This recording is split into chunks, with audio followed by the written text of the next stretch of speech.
제가 광고에 말씀을 드린 것처럼 오늘은 총회에서 정한 이단 경계 주일로 지키게 됩니다. 이게 무슨 주일이냐 하면요, 오늘날 기성교회들이, 정통교회들이 이단들에 의해서 많은 피해가 속출되고 있음에 따라서 총회 차원에서 경각심을 갖지 않을 수가 없다 하는 판단에 따라서 총회 산하에 있는 모든 교회에 이렇게 이단 경계주의를 1년에 2차례 갖도록 한 것입니다.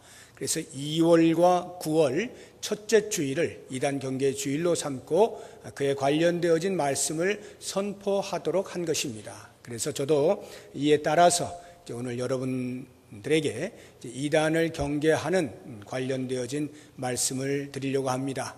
그런 말씀을 드리려고 하다 보니까 먼 옛날 사도 바울이 사역을 하던 그 시대에 바울도 동일한 고민을 가지고 권면을 했던 본문이 있어서 그 본문을 가지고 함께 생각을 해보려고 합니다. 오늘 우리가 읽은 이 본문의 말씀은요, 사도 바울이 제3차 전도 여행을 마치고 귀환을 하는 도중에 자신이 전도 여행 중에 가서 복음을 전하고 교회를 세웠던 에베소 교회, 3년 동안이나 몸을 담고 열심을 다해서 복음을 가르치고 양육을 했었는데, 그가 전도 여행을 하면서 이곳저곳을 돌아다니다 보니까 매우 궁금한 겁니다. 에베소 교회가 지금쯤 어떻게 되었을까? 그리고 이제 내가 더 이상 돌볼 수가 없는데 앞으로의 것을 생각하면서 그 에베소 교회 장로들을 밀레도라고 하는 곳에 부릅니다. 에베소까지 가서 권면을 하기에는 시간적으로 촉박하게 예루살렘에 도착을 해야 했기 때문에 그럴 수가 없고, 가는 길 밀레도에 에베소 교회 장로들을 부른 겁니다. 그래서 에베소 교회 장로들이 바울이 있는 밀레도로 와서 이제 바울이 그들에게 권면하는 내용이 오늘 본문의 말씀입니다. 실제로는 17절부터 권면의 내용이 나오지만 오늘 이제 이단과 관련되어져서 그 권면하는 것이 28절부터 나오기 때문에 제가 28절부터 읽은 것입니다. 사도 바울도 그 교회를 생각하면서 이런 이단에 경계해야 될 것을 알고 그 장로들을 불러서 이제 권면을 하는 것인데요. 먼저 바울의 마음속에 심겨져 있는 교회는 과연 어떠한 교회인가 하는 것부터 알 필요가 있겠습니다. 이 권면의 말씀은 교회는 이런 거야 라고 하는 것을 가르치기 위해서 그 장로들을 부른 것은 아닙니다. 교회 안에 이런 일이 일어나게 될 것이다를 예상하고 나타날 현상을 어떻게 대비할 것이냐를 가르치기 위해서 부른 거예요. 그럼에도 불구하고 그러한 일들이 일어날 때 왜 대처해야 하는지에 대한 근본이 사도 바울의 마음에 심겨진 교회관에 달려 있는 것입니다. 그래서 교회관을 가르치는 것은 아니지만 그가 짧은 구절 속에서 자신의 교회관을 드러내놓고 있는 한 절의 말씀을 가지고 먼저 그의 마음에 있는 교회관을 살펴보고 그 다음에 권면하는 말씀들을 생각해 보도록 하겠습니다. 28절입니다. 여러분은 자기를 위하여 또는 온 양떼를 위하여 삼가라. 성령이 그들 가운데 여러분을 감독자로 삼고 하나님이 자기 피로 사신 교회를 보살피게 하셨느니라. 이 말씀, 하나님이 자기 피로 사신 교회라고 하는 이 말씀 속에 바울의 교회관을 엿볼 수가 있습니다. 교회를 말하고 있는 성경의 모든 말씀을 제가 지금 여러분들에게 전하려고 하는 것이 아니라 이 짧은 말씀 속에 담겨 있는 가장 기초적이고 근본적인 교회에 대해서 같이 생각을 해보려고 하는 거예요. 하나님이 자기 피로 사신 교회, 이것을 원어에 따라서 정확하게 문자적으로 번역을 하면 하나님이 자신의 피를 주고 사신 하나님의 교회입니다. 여기에서 우리는 삼위 하나님의 교회를 엿볼 수가 있는데요. 삼위라고 하면 성부, 성자, 성령이죠. 성부 하나님, 성자 하나님, 성령 하나님의 교회입니다. 오늘 우리가 이렇게 부평동북교회라고 하는 이름으로 모여 있지만 이 교회는 성부 하나님, 성자 하나님, 성령 하나님의 교회예요. 그 말의 뜻이 무엇이냐 하면 하나님의 교회라고 하는 것은 교회가 하나님께 속해 있다. 즉 교회의 주인은 하나님이시다, 성부 하나님이시다 라고 하는 것을 말씀하고 있는 것입니다. 이것을 지식적으로 모르는 사람은 아무도 없죠. 그러나 우리의 생활 가운데서 과연 이 고백을 하느냐라고 하는 것은 다른 문제입니다. 이 땅의 많은 교회들이 이것을 놓치기 때문에 분란이 일어나고 싸움이 일어나고 다툼이 있고 때로는 분열하는 일들이 있게 되는 것입니다. 누가 교회의 주인이냐라고 하는 부분 매우 중요합니다. 말씀을 가르치는 목사, 내가 개척을 했으니까 이 교회는 내 교회다. 틀렸습니다. 내가 처음 개척할 때부터 몸을 바쳐서 헌금하고 몸으로 봉사하고 온 몸을 던져서 섬겼으니까 내 교회다 라고 주장하는 장로님이 계시다면 틀렸습니다. 교회는 성도가 없이 어떻게 교회가 될 수 있겠는가? 그러니 당연히 성도가 주인이다 생각하는 분이 계시면 틀렸습니다. 교회의 주인은 어느 누구도 아닌 오직 삼위 하나님의 교회입니다. 하나님이 주인이신 교회입니다. 이 부분을 우리가 머리로 이해하는 만큼이나 우리의 삶에서 드러내고자 한다면 결코 교회 앞에서 다툼이나 분쟁이 있을 수가 없는 겁니다. 만약 그것이 현실적으로 있다고 하면 가슴을 쳐야 하는 것입니다. 하나님이 주인이라는 것은 하나님이 이 교회에 임재하고 계신다는 것이고 그 임재 아래 모인 온 성도들은 하나님 앞에서 평등하다는 것이고 하나님이 거룩하신 것처럼 우리도 거룩해야 하고 하나님과 깊은 친밀한 교제를 나누어야 하는 것을 의미합니다. 그럴 때 교회는 어느 누구가 주도권을 잡는 이러한 유치한 이야기를 하지 않게 되는 것입니다. 우리의 주변에서 심심찮게 듣지 않습니까? 저 교회는 목사님이 처음부터 개척하셨는데 와 굉장히 완전히 정권을 휘두르고 계셔 이런 말 많이 듣죠. 야, 저 교회는 말이야 목사님이 힘도 못 써. 장로님들 얼마나 억센지 장로님들이 막 휘둘러. 이런 얘기 들으시죠?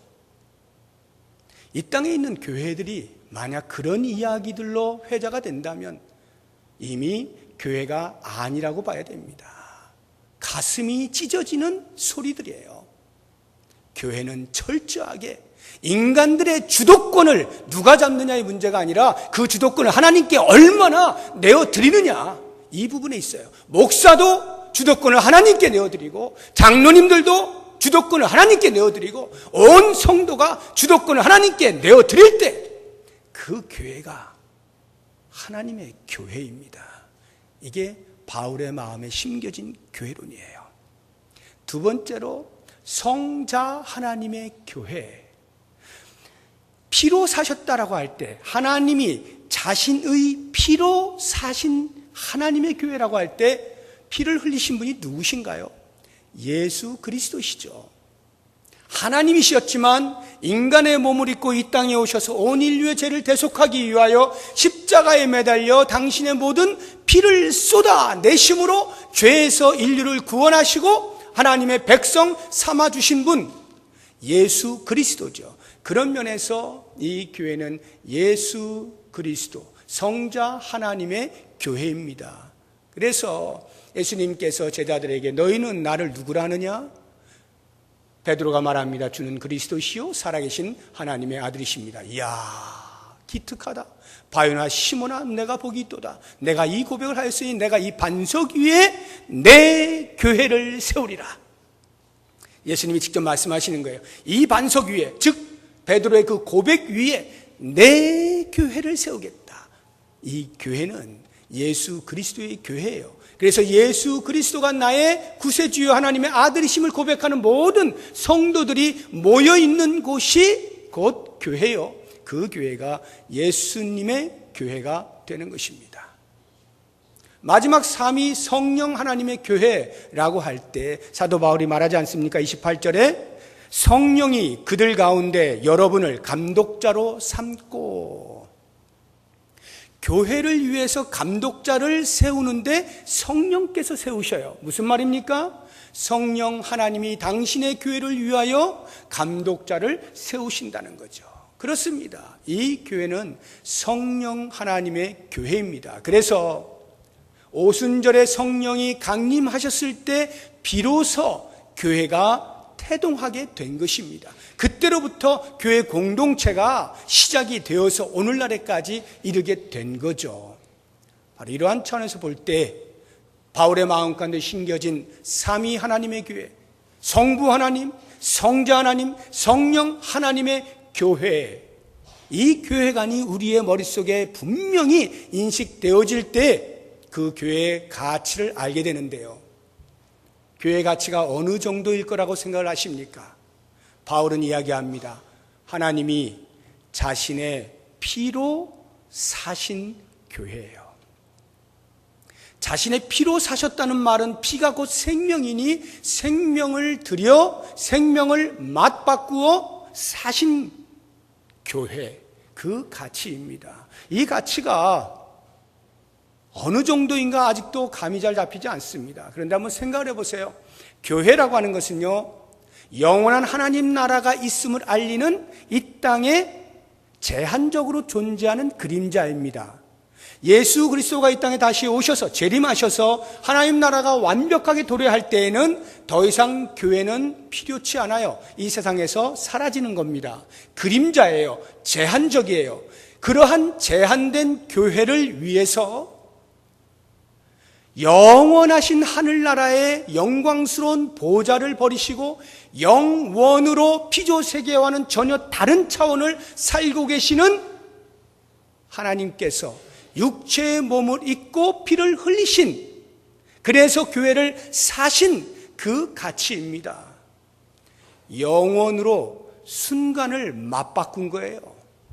영원하신 분이 제한된 것을 위하여 몸을 던지셨다 이 말이에요. 그 정도의 가치가 교회입니다.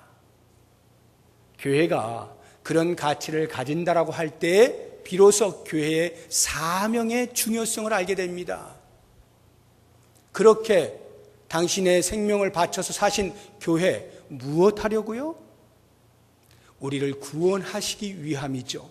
그 구원을 위하여 교회를 세우셨다면 그 교회를 통하여 아직 돌아오지 아니한 잃어버린 백성을 구원코자 하는 것이 최고의 목적이요 사명 아니겠습니까? 그 사명을 위하여 교회를 핏값 주고 사셨단 말이죠. 그렇다고 하면 이 땅에 있는 교회들이 얼마만큼의 가치가 있는가 하는 것과 더불어서 어떠한 사명을 감당해야 하는지가 분명해지는 거죠. 바로 이 사실 때문에 사도 바울이 온 세계를 돌아다니면서 복음을 증거했던 것 아니겠습니까? 자, 이와 같은 교회, 그 교회가 예수님이 핏값을 주고 사셨으면 그 자체로 완벽한 상태이면 얼마나 좋겠어요.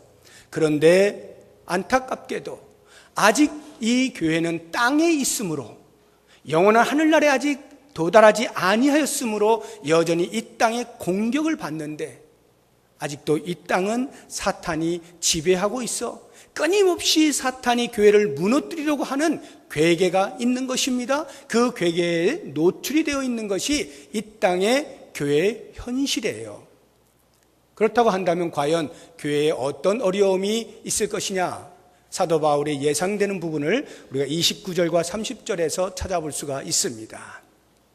먼저 29절을 보시죠. 내가 떠난 후에 사나운 이리가 여러분에게 들어와서 그 양떼를 아끼지 아니할 것이다. 아직 일어난 일은 아닙니다. 그것을 예상하고 지금 에베소 교회 장로들을 불러다가 조심하라고 이야기를 하는 거예요. 사나운 이리가 양떼들을 잡아먹을 것이다. 양떼는 당연히 우리 성도들을 비유적으로 말씀하고 있는 거죠. 그러니까 성도들을 무너뜨리는 사나운 이리들이 있을 것이라는 말이에요. 그게 뭐예요? 이단이란 말이죠. 이단 사상들이라는 거예요. 그 당시로 하자고 하면 1세기에서 약 4세기 정도까지 오랜 시간 동안 교회를 괴롭혀왔던 이단 중에 대표적인 것이 영지주의입니다. 또는 율법주의, 유대주의라고도 하죠. 율법주의, 이런 것들이 교회를 많이 괴롭혀왔습니다. 이게 바로 사나운 일이에요. 오늘날에도 얼마나 많은 이단들이 있습니까? 각 세계 각 나라마다 이단들이 많이 있는데 우리나라에도 수도 없이 많이 생겼다가 없어졌다, 생겼다 없어졌다, 이거 반복되죠. 요 근래에 교회를 위협하는 가장 큰 세력들이라고 한다면 대표적으로 신천지가 있겠습니다. 그리고 안상홍 증인회라고 하는, 지금은 하나님의 교회라고 불려지고 있죠. 하나님의 교회, 또는 얼마 전에 세월호로 인하여서 큰 이슈가 되었던 구원파, 이런 것들이 대표적으로 교회를 위협하는 이단들이라 이렇게 보시면 되겠습니다. 이러한 그 이단들이 어느 정도로 교회를 위협하고 있느냐 하면요, 처음에는 조용히 교회에 침투해 들어와서 그 교회를 통째로 삼키는 그러한 모략을 세웁니다. 그래서 실제로 신천지에서 가르치는 동영상을 이렇게 살펴보게 되면요, 그들의 용어로 모략이라고 하는데요, 하나님의 모략을 통해서 교회를 통째로 삼켜야 한다라고 가르치거든요. 그들이 일반 성도로 잠입해 들어갑니다. 그리고는 거기에서 열심히 하는 거예요. 교회는 전도하면 최고니까 이제 전도를 많이 하다 보면 인정을 받는 겁니다. 그리고 그 전도하는 대상들이 사실은 다 신천지 교인들이에요. 사전에 짜고 어쩌다가 우연히 만난 사람 전도해서 데리고 온 것처럼 이렇게 해서 막 데리고 옵니다. 그러면 이 사람이 점점 교회의 신뢰를 얻고 높은 자리에 오르게 되고, 그렇게 해서 어느 정도 중직이 되면 그때부터 본색을 드러냅니다. 그래서 이제 목사님을 비방하기 시작하죠. 그리고 성도들에게 가는 곳곳마다 목사님 이게 잘못됐고 저게 잘못됐고 계속 이야기를 해요. 그러면 믿음이 든든했던 성도들도 한 번, 두 번, 세 번, 네 번 반복에 계속 듣다 보면 사실인 것처럼 여겨지고 그게 눈에 막 보이기 시작하는 거예요. 그러면서 서로 비방하고 원망하고 불평하고 질투하고 이런 일들이 막 생겨요. 완전히 풍지박산이 나는 겁니다. 그때 내가 아주 좋은 목사님을 한 분 알고 있는데 우리 그분을 모시는 게 어떨까 해서 그분을 모시고 와서 세워놓으면 그 사람이 신천지 목사예요. 그렇게 해서 통째로, 그걸 그들의 말로는 산 옮기기 작전이라 해요. 산 옮기, 통째로 그냥 교회를 그냥 신천지로 데리고 가버리는 거예요.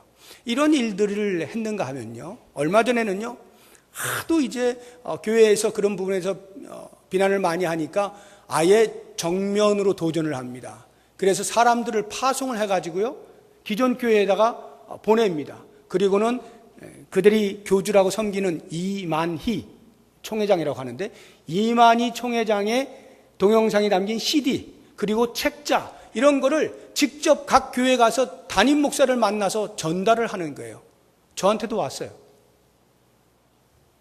홍금을 내주고 보냈지만 각 교회마다 그렇게 뭘 모르는 사람들이 보내니까 가서 그걸 전달해 주는 거예요. 이만희 총회장님이 보내서 왔는데요, 정면으로. 그리고 실제로 편지들을 보내면서 편지에서 기성교회들이 왜 우리 이 진리인 이 신천지를 핍박하느냐 박해하느냐, 우리 공개된 자리에서 한번 토론을 해보자, 어느 교리가 맞는지 막 이렇게 이야기를 해요. 그러면서 자기가 누구인지는 전혀 밝히지를 않습니다.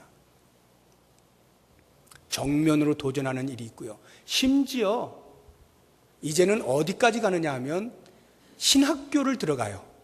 신천지 교인이 공부를 해가지고 신학교를 들어가는 거예요. 그 신학교에서 어떻게 받아들였는지 모르겠어요. 교묘하게 속였겠죠. 그래서 거기서 신학 공부를 다 합니다. 목사 안수를 받아요. 그래서 정상적인 교단의 목회자로 목회 활동을 하는 거예요. 그러면서 거기에서 신천지 교리를 가르치고 교회 전체를 신천지화 시키고 자신이 속한 시찰이나 노회에 영향을 미치고 아예 이렇게까지 하고 있는 시대입니다. 얼마나 무섭습니까? 교회의 양들을 삼키기 위해서 사나운 이리가 되어서 이리 날뛰고 저리 날뛰고 있는 이 시대를 살고 있는 것이죠. 또 한 가지 교회가 위협을 받고 있는 것이 30절에 나옵니다. 또한 여러분 중에서도 제자들을 끌어 자기를 따르게 하려고 어그러진 말을 하는 사람들이 일어날 줄을 내가 아노라. 어그러진 말을 하는 사람들이 생겨나요. 교회 안에서. 이것은요 29절에 나오는 말씀하고는 좀 다른 거예요. 29절은 아예 내용이 다르기 때문에 이단 딱 정해져 있는 거죠. 그런데 이 30절에 나오는 말씀은 교회 성도로 같이 생활을 하는데 말씀이 정확하게 전달되지 아니하고 그 말씀 속에 자신의 생각과 자신의 경험과 자신의 지식이 들어가요. 세상 사는 방법을 익혔던 자신의 경험이 들어가요. 그래서 물질주의나 쾌락주의나 또는 특별히 이원론을 가르치는 이런 일들이 일어납니다. 이게 어그러진 말이거든요. 이원론을 가르친다는 게 뭐냐 하면 성경 따로, 생활 따로, 신앙 따로, 생활 따로 이런 말이에요. 자, 성경을 놓고 가르칩니다. 자, 여기는 이렇게 말씀을 이렇게 하고 있다. 그러나 너희들 잘 생각해봐. 이렇게 해가지고는 굶어 죽기 딱 맞겠지. 내가 지금까지 살아보니까 세상 사는 것은 이렇게 살아야 맞더라 하고 자신의 경험, 세상을 살아가는 방법, 이것을 말씀과 비추어서 적당히 바꾸어서 가르치는 거예요. 자기의 신앙이 말씀 앞에 바른지 아니조차도 제대로 분간이 되지도 않는 순간에 그런 일들이 벌어지는 거예요. 이게 어그러진 말입니다. 하나님의 말씀을 분명하게 가르치지 못하고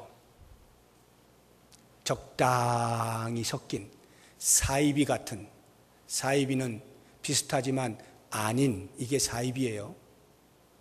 그러한 가르침들이 교회 안에 있을 수가 있는 거예요. 교회 안에 가르침이라고 하면은 목회자들이나 교사들이나 구역장들이나 하나님의 말씀을 가지고 가르치는 그런 직분에 있는 사람들이 아무래도 당연히 그 대상이 되겠죠. 그런 가운데 어그러진 말들이 있을 수가 있다 이 말이에요. 그러면 지금 29절과 30절을 보면 외부적으로는 이단들의 공격이 끊임없이 들어오고 안에서는 진리의 말씀이 분명치가 않아가지고 어그러진 말들이 계속해서 혼란을 일으키고 이렇게 안팎으로 교회를 힘들게 만들고 양들을 잡아먹으려고 하는 일들이 벌어지게 될 것을 사도 바울이 예상하고 그 교회의 지도자들을 불러서 권면을 하는 거예요. 오늘 우리가 이단 경계 주일로 삼고 이런 말씀을 드리는 것이 바로 이러한 이유 때문입니다. 오늘날도 똑같아요. 안팎으로 교회를 어지럽히는 일들이 너무나도 가까이 깊숙하게 다가와 있기 때문에 우리가 정신을 차리지 않으면, 분별하지 않으면 큰일 나는 일이 생겨나는 거고, 실제로 그런 일들이 우리의 옆 교회들에서 비일비재하게 일어나고 있기 때문에 이 말씀을 드리는 거예요. 자, 그러면 하나님께서 당신의 피를 주고 생명을 들여서 사신 이 교회가 이렇게 되는 것을 원하실 리가 없겠죠. 당신의 교회가 훼손이 되고 회파가 되고 약화가 되고 변질이 되고 왜곡이 되어지는 것을 기뻐하실 리가 없잖아요. 그러니 하나님께서는 그 교회를 지키시려고 하는 겁니다. 왜 지키는 일이 필요한가 하면 교회는 아직 이 땅에 있기 때문에, 아직 사탄의 공격 속에 있기 때문에 지키는 일이 필요해요. 보호하는 일이 필요한 거예요. 그래서 하나님이 우리에게 교회를 보호하기 위하여 주신 두 가지 장치가 있는데요. 하나는 교회의 감독자를 세우는 겁니다. 지도자를 세우는 거고요. 또 다른 하나는 하나님의 말씀을 주는 겁니다. 다시 28절을 보시게 되면 28절에서 여러분은 자기를 위하여 또는 온 양떼를 위하여 삼가라. 성령이 그들 가운데 여러분을 감독자로 삼고 할 때 이 여러분은 전부 그 장로들을 이야기하는 거예요. 에베소 교회 장로들 불러다가 이야기하는 겁니다. 성령이 여러분을 교회 감독자로 삼았다라고 하는 것인데, 이렇게 하나님은 당신의 교회를 지키기 위해서 지도자를 세워 놓으시는 겁니다. 지도자를 세운다는 말 속에서 우리가 잊지 말아야 할 것이 교회의 정체성입니다. 교회는요, 철저하게 공동체로 존재하는 단체입니다. 뭐 당연한 이야기죠. 교회가 이렇게 다 공동체로 있잖아요. 그 의미를 정확히 아셔야 돼요. 공동체로 존재한다는 말은 혼자서는 신앙생활 할 수가 없다 이 말이에요. 나 혼자서 그 교회 가니까 막 어지럽고 복잡하고 싸우고 보기 싫어. 그냥 나 혼자 조용히 예수 믿을 거야. 이런 사람들 가끔 계셔요. 학문적으로 이야기하면 무교회주의자들이에요. 교회는 하도 말씀이 많으니까 거기 가지 말고 내 골방에 앉아서 내가 기도하고 하나님 말씀 보고 내가 하나님 말씀대로 살면 그게 훨씬 낫지. 무슨 그렇게 복잡하고 싸우고 지지고 볶고 그런 교회 가가지고 울고 불고 상처받았니 안 받았니 이래가면서 살 필요가 뭐가 있나. 이러시는 분들 교회 의미를 모르시는 거예요. 교회 왜 지도자를 세웠겠어요? 공동체니까 세운 겁니다. 그 질서를 잡게 하기 위해서 세우는 거예요. 여러분이 예배를 지금 드리시면서 나는 지금까지 한 번도 예배를 드려 교회에 나오면서 옆에 사람 눈 마주친 적도 없고 나는 오직 하나님과 나와만 다 1대1로 예배 드리고 슉슉 집에 갔다라고 하시는 분 계시면 뭐 한 건지 모르는 겁니다. 예배를 드렸다고 생각하실는지 몰라도 하나님하고는 아무 관계없는 일을 하시는 거예요. 하나님은 그걸 기뻐하시는 게 아니에요.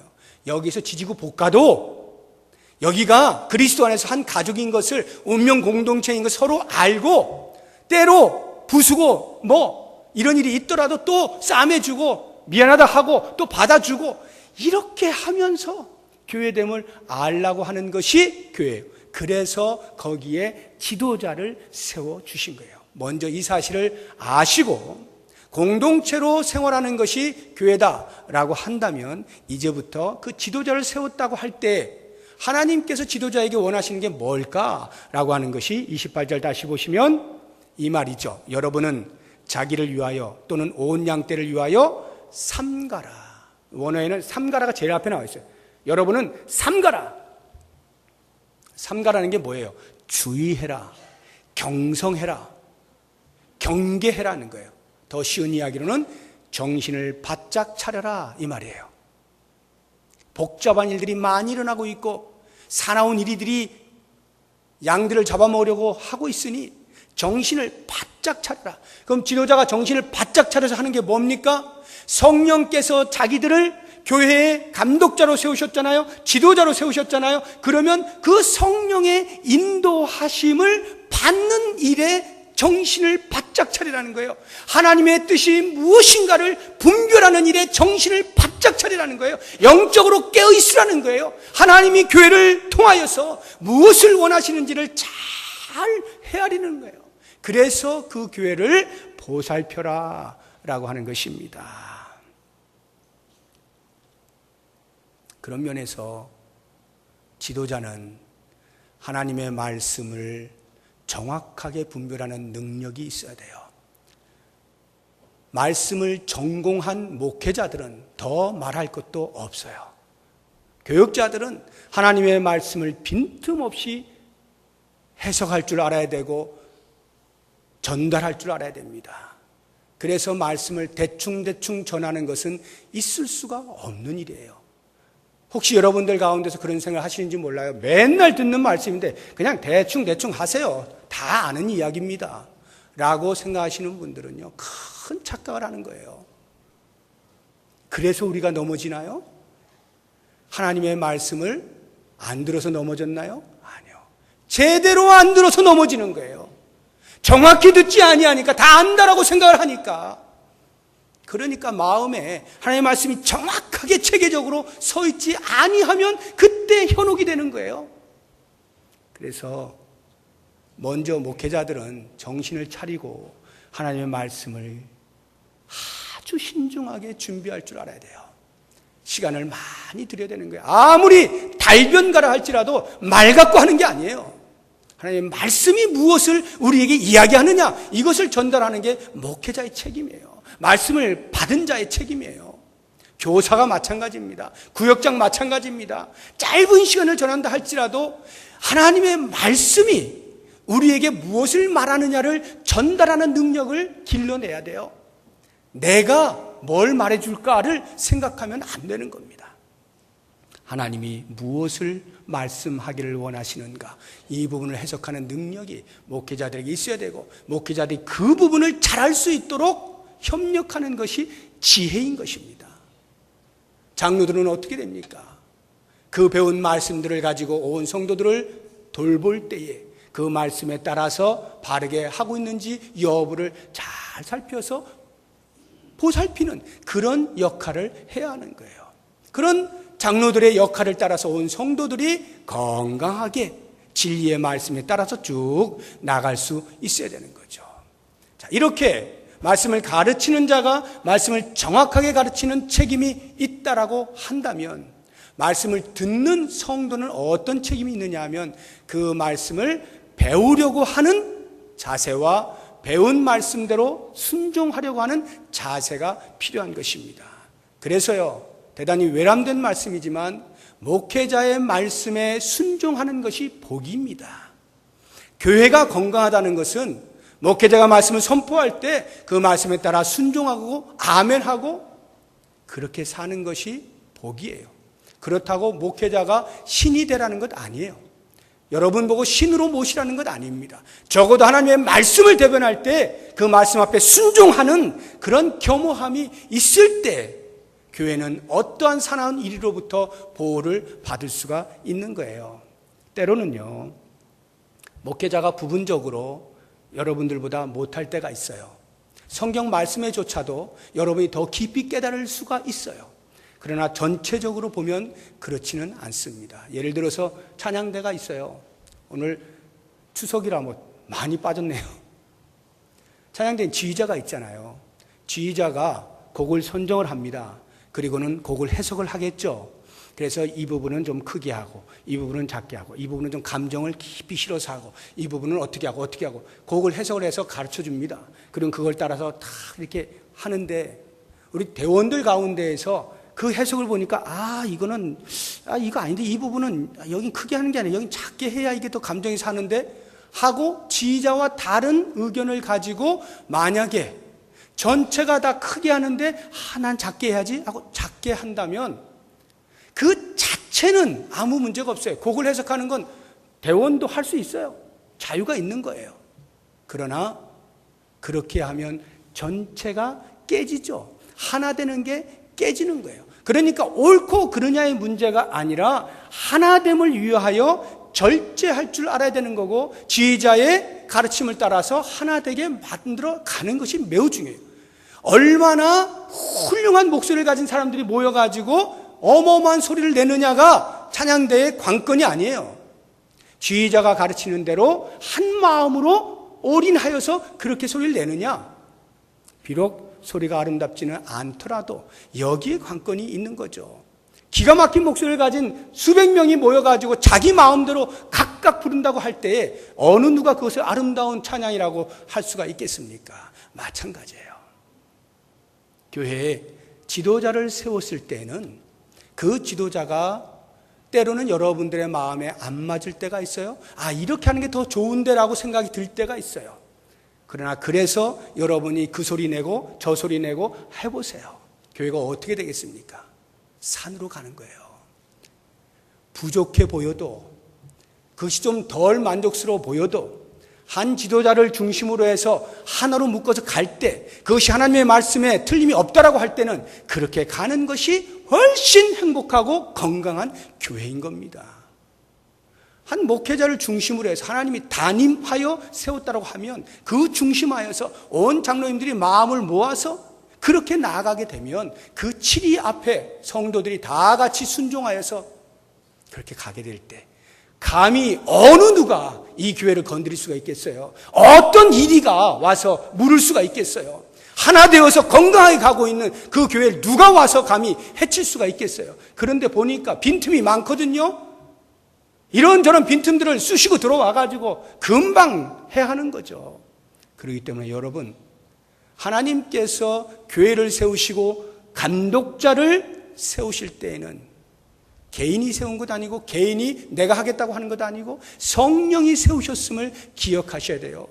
그리고 당회라고 하는 하나님의 기름 부음 받은 자들이 모여서 같이 머리를 맞대고 기도하고 결정하고 이러한 부분들에 대해서 온 성도들이 마음을 모아서 힘을 실어야 되는 겁니다. 그렇게 쭉 나아가야 교회가 이 땅의 모든 이단의 사상으로부터 건강하게 보호를 받을 수가 있는 거예요. 또 한 가지 하나님께서 장치를 해놓으신 것이 하나님의 말씀인데요. 32절을 한번 보십시오. 지금 내가 여러분을 주와 및 그 은혜의 말씀에 부탁하노니, 사도 바울이 말합니다. 하나님의 말씀에 여러분을 부탁합니다. 이렇게 말하는 거예요. 지도자들을 향해서.